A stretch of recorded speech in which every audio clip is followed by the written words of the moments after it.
நன்றிகள், வணக்கங்க. சுசி பத்தி நான் சொல்லணும். நான் வந்து இந்த நாய் வாய வச்ச மாதிரி நிறைய வேலை பார்த்துட்டு இருந்தேன். ஃபோட்டோகிராஃபி பண்ணேன், ஆக்ட் பண்ணேன், அப்புறம் டைரக்ஷன் போனேன், அப்புறம் ஒரு அட்வர்டைஸ்மெண்ட் ஏஜென்சி ஸ்டார்ட் பண்ணேன், அப்புறம் டைரக்ட் பண்ணேன்.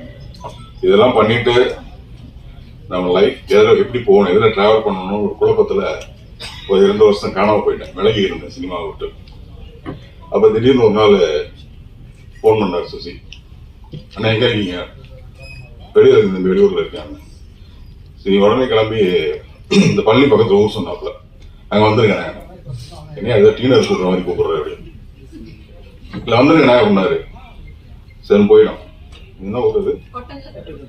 இப்ப இல்லம்மா, கணக்கம்பட்டி. நாங்க ஒரு செட்டப்ல ஒரு ஷூட்டிங், மாவீரன் கிட்ட ஷூட்டிங் நடந்துட்டு இருக்கு.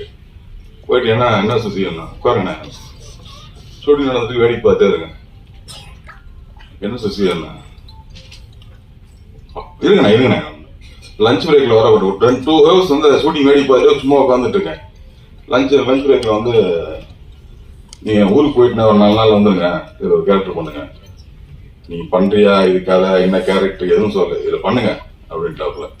அதுக்கப்புறம் ஒரு 2-3 படங்கள் இடையில நான் தான் வந்து அவர் சொன்ன தேதியில என்னால போக முடியல.